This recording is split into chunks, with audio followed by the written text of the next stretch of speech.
At ayan na nga mga katao. At syempre, hindi naman mapapahuli yung tatlong thunders. Eto na nga, sumunod din sila dito sa Fluent Beach Resort. O ayan, may mga dala-dala pang baon at inumin. Mga, ano pa yan? Isaw, dugo, o syempre. Di pa uhuli. Ayan, kakain muna sila ng hapunan. Buti na yan naman yung kasama nila yan. Kalbo po yan.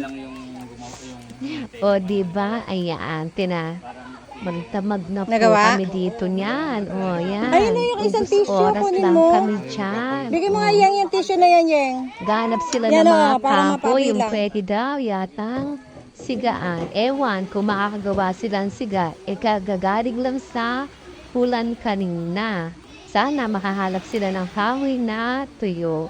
Oh, ayan yung dalawang bagets. Oh, kwento-kwentuhan lang sila dyan. Oh, diba? Oh, nagtitingin-tingin, nagkakalikot-kalikot ng buhangin. Yung Las Casas, Sheila. Oh, ayun po yung Yung Las Casas. maraming Oh, yung ilaw na maraming yun. ilaw na yun, oh. Kita-kita po dito. Oh, ayan. Nagsisimula na po silang gumawa ng hapoy. Good luck. Sana mapaapoy nyo yan. Ang gamit nilang magpaapoy is yung tissue. O diba, Sosyan? Ubusin yata yung tissue para lang makagawa ng hapoy. O, Mga dahon, very wala good ba? talagang mga naiisip. Gumagana ang mga utak ng mga yan. Tissue talaga ang ginamit para lang makagawa ng Hey, wait, what you hapoy. doing? Hoy, Lia, tikilan mo yung Azem? buhangin na yan. Gabing-gabi na. Laro ka pa ng buhangin. O, ayan yung mama ni Shni. Hey, Shandy, what you doing? O, diba? Gandang babae din. O, ayan. Nakita mo ba? Pinagtutupo ko. Nakubo. Oh, meron palang tupo sa kubo. Ayan, hahanapin pa daw nila kung nasaan. O, Ano ba talaga? diba? Kayo ba cellphone yan? Akala nila sounds lang ng phone, pero Hindi ganun ang ringin ni tuko Vico. pala. Tuko? Naman. Is that you? Ano ba naman yun? Tuko? Baka mamaya, Asa biglang eh? tumalong pa yan. Ay, Buti ayun sana nga, kung si tuko. Sally ang tatalo na ng tuko. Okay lang, di ba? Hindi naman yung takot sa tuko. O, kung sa amin kumaroon, agoy, siguro uwi. Anong di oras? Huwag nyo nang hanapin. At baka bigla pang tumalon. Tama na yan. Naku ba, ayan na yung tuko.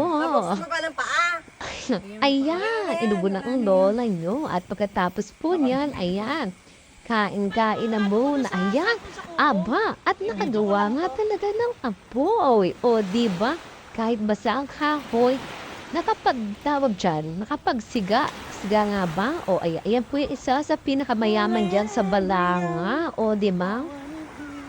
O, ang ganda-ganda. It's so tahimik here, guys. So, ano pa? Punta na tayo dito sa Fluent Beach Resort sa Baga. O, ayan. Ano pa kayang ginagawa? Walang katigil-tigil maglaro ng buhangin. Talagang nagtataka sila bakit may buhangin yan at dito sa amin ewan na. Kaya tuwan-tuwa sila sa buhangin kahit hulo pa. O ayan ang thunders. Nagwawala na. Sayaw-sayaw na. Saan bigla ng tinira niya? O sige, dance, dance, dance, dance, dance, tara. O diba, dalilito si Lia. Ikaw Kung din? sinong susundin dito sa mga buraws. Eto pa yung isa, hindi rin nag-abog. O diba? O, excuse me, mga Napagod katao. ako, ah. Oo. Ayan, sayaw na sayaw si Lola Yeng, oh. Si Chari, gusto na rin yan sumayaw. Kaso parang nahihiya pa ang Lola. Eto si Sally, medyo may tama na. Ang laas ng dating, o diba? Wala, banat ng banat. Hanggang may buhangin.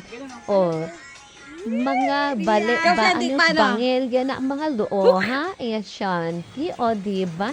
O sasay ala. Alhalayaban ni Sally, igurot siya. Kaya pala ganyan. Mga bangil na kasi na endola nyo, o diba? Ayaw tumigil. Hataw kung hataw, bye-bye!